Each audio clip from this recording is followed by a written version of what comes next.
L'utilisation du TBI, pour qu'elle soit pertinente, doit apporter une véritable plus-value lors des enseignements et des apprentissages. Il serait inutile, voire antipédagogique, de l'utiliser pour tout et tout le temps, malgré l'immense potentiel qu'il propose, notamment à travers son logiciel dédié. Il est donc intéressant de réfléchir à des usages opportuns lors de différentes phases d'une séance ou d'une séquence. Pour démarrer une séance, on peut partir par la phase d'accroche. Pourquoi pas en proposant aux élèves une vidéo.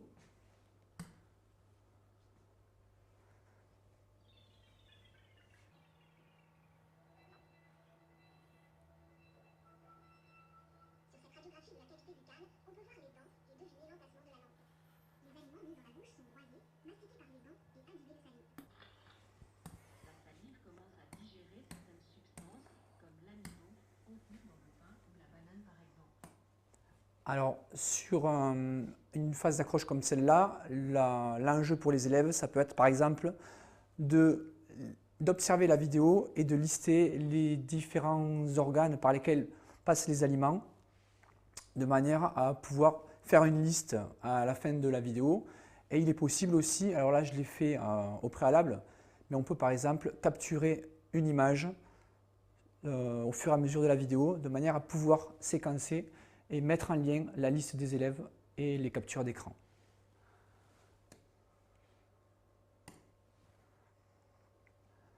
Deuxième phase d'accroche possible, on part d'une page blanche, un mot lanceur, ici c'est le mot transformation, on aurait pu utiliser aussi le mot métamorphose, et on propose de faire un brainstorming avec les élèves. On leur demande tout simplement quels sont tous les mots qui leur viennent en tête lorsqu'on leur propose ce mot-là, transformation. Donc voilà un exemple de ce qui a été réalisé dans une classe de cours préparatoire. L'idée ensuite, c'est de proposer aux élèves de venir au tableau et d'essayer de réorganiser toutes leurs idées. Donc ici par exemple, ils pourraient très bien mettre ensemble les personnages.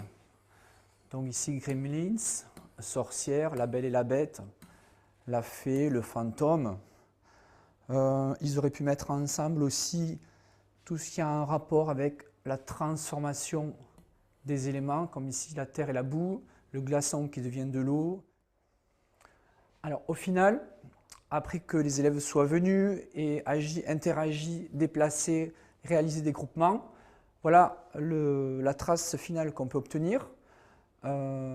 L'intérêt, c'est qu'à partir d'un concept assez vaste, transformation, on peut préciser davantage le sens du mot et même les différents sens que les élèves mettent sous le terme de transformation ou de métamorphose, où on obtient un groupe de matière qui se transforme, un groupe lié à la croissance d'éléments vivants, un groupe de personnages qui transforment, des personnages qui se transforment, en sachant qu'il peut y avoir des personnages fantastiques, mais également un personnage qui se déguise tout simplement comme le clown. Donc on peut très bien imaginer qu'il y ait d'autres groupes qui soient réorganisés. Et enfin, un objet tout seul, celui qui transforme. La phase de découverte est une phase qui permet de mettre les élèves en activité, de les engager dans l'activité. Dans cette partie-là, on va pouvoir mettre en évidence qu'une certaine partie de l'image, de manière à ce que les élèves puissent essayer de retrouver l'image intégrale et se poser des questions sur ce qu'elle peut être l'image finale. Dans cette autre partie, qui est un travail sur les inférences, on va mettre en évidence, en les surlignant, les différents éléments qui nous permettent de déterminer qui est Arthur. Donc par exemple, il a mesuré 2 mètres de long, il était le plus grand du troupeau. Et ses défenses, on parle d'animal, donc logiquement, on peut se poser la question et répondre à qui est Arthur en se disant que ça pourrait être Arthur est un éléphant.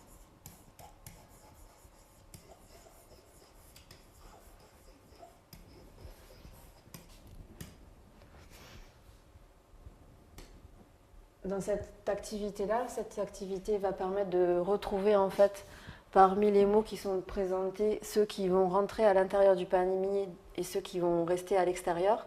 Donc en déplaçant les étiquettes, le mot manger par exemple ne va pas rentrer dans le panier. Le mot courir ne rentre pas non plus. Rapide rentre dans le panier. Joli rentre dans le panier. Donc à la fin de cette activité, il s'agit de savoir que les mots qui sont à l'intérieur du panier sont sans doute des adjectifs. Ceux qui sont à l'extérieur du panier ne sont pas des adjectifs. Alors l'outil TBI peut être extrêmement pertinent au moment de la phase de mise en commun. Alors voilà un exemple. Donc les mises en commun, elles peuvent être multiples. Ici, un petit problème de mathématiques qui est évidemment au départ réalisé par groupe à l'intérieur de la classe sur papier, par petits groupes de 3 ou 4 élèves.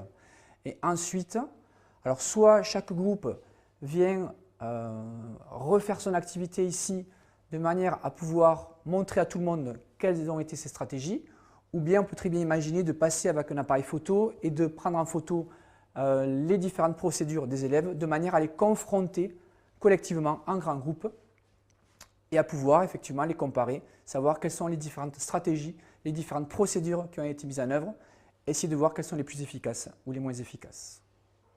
Lors de la phase de synthèse, le TBI va permettre de mettre en évidence ce qui a été réalisé par les élèves. Dans cette activité-là, il s'agit de retrouver les différents constituants de la phrase en séparant les groupes. Donc on extrait les groupes qui sont importants dans le texte de manière à déterminer ensuite les groupes qui sont essentiels des groupes non essentiels. Donc si on voit les étiquettes qu'on a réutilisées, on peut s'apercevoir qu'on peut réaliser une phrase courte, les druides portaient une serpe d'or, que les groupes non essentiels pour cueillir le gui et dans la forêt sont déplaçables et qu'on peut très bien mettre pour cueillir le gui au départ et dans la forêt à la fin, bien sûr en enlevant la majuscule. Une fois que l'activité a été réalisée sur plusieurs phrases, la phase de synthèse va permettre de déterminer, donc on a trouvé des compléments qui en sont essentiels et des compléments qui sont non essentiels en mettant de côté le sujet et le verbe. Le TBI pendant la phase d'institutionnalisation. Alors, imaginons qu'on parte d'une lecture de paysage. On veut faire découvrir aux élèves les différents plans, donc ils vont venir annoter au tableau comme je vais le faire moi-même ici. Donc on a déjà noté le premier plan avec la prairie, le deuxième plan avec les zones habitées et un troisième plan qui sera donc l'arrière-plan avec les montagnes. Donc l'idée c'est de faire un travail qui va permettre la schématisation du paysage. L'idée étant d'arriver, pourquoi pas, à ce genre de dessin qui ensuite, lorsqu'on va jouer sur la luminosité de l'image, va permettre de basculer du paysage au croquis, c'est-à-dire qu'on passe de quelque chose de concret à quelque chose d'abstrait, ce qui permet aux élèves de conceptualiser davantage le passage d'un paysage réel vers un croquis qui lui sera abstrait avec le vocabulaire spécifique à cette activité. Au moment de la phase de différenciation, l'utilisation du TBI peut être pensée en termes d'outils au service des apprentissages. On peut donc imaginer les dispositifs les plus pertinents afin de les favoriser. Un élève en difficulté pourrait utiliser les outils proposés par le TBI afin de faciliter ou d'accompagner la réalisation de certaines tâches, la compréhension de certains concepts. Un petit groupe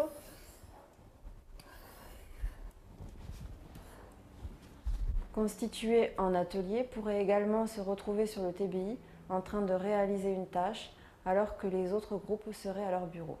Le TBI peut également être largement utilisé lors des temps d'aide personnalisés. Les dispositifs sont au cœur de la différenciation pédagogique.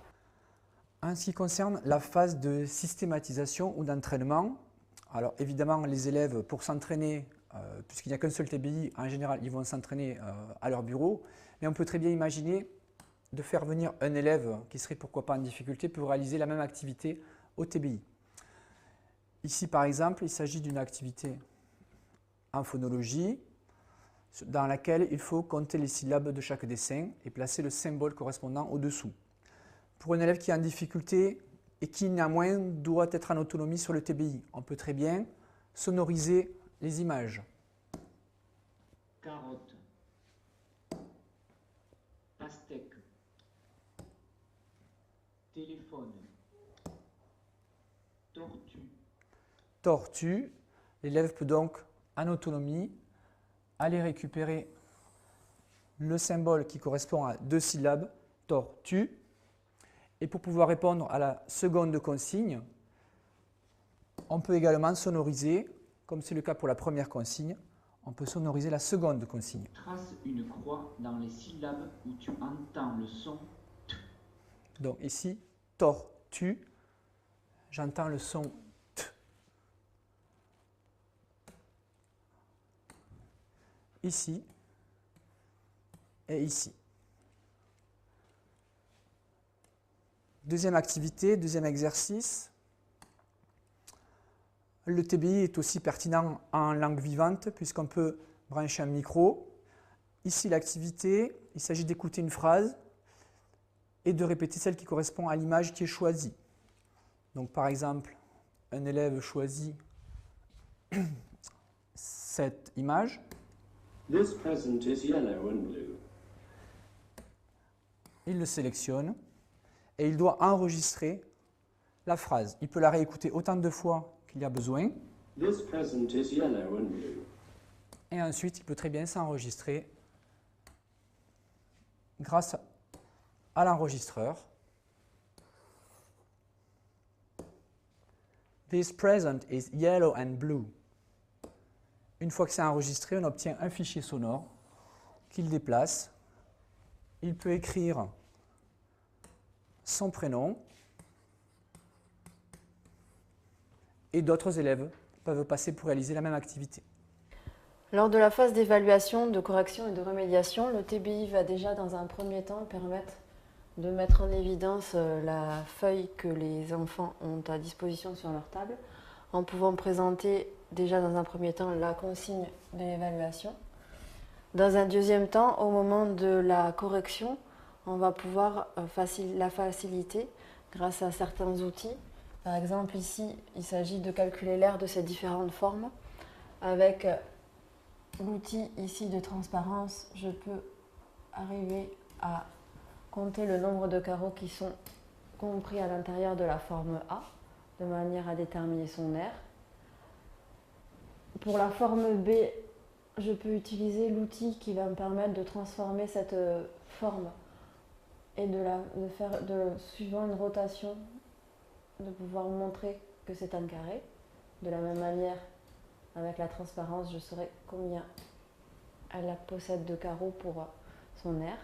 Pour la forme C, on va pouvoir faire des transformations de l'image qui vont permettre de faire en sorte que la partie du triangle qu'on veut mettre va être retournée de manière à obtenir non plus un triangle mais un rectangle. Et de cette manière, on trouvera plus facilement l'aire de la forme. Une fois les manipulations réalisées, on obtient les transformations suivantes. Pour les élèves en difficulté, on s'aperçoit et on peut voir tous les carreaux derrière les formes. Et on obtient à la fin le tableau complété suivant. Pour conclure sur les usages, nous souhaitions vous montrer quelques utilisations des outils proposés par un logiciel de TBI dans certaines disciplines et à différents moments d'une séance ou d'une séquence. La question de la pertinence des usages est essentielle. Quel dispositif favoriser autour du TBI, magistral, collectif, en atelier? Quelles activités proposer et quels processus cognitifs sont mis en jeu chez les élèves?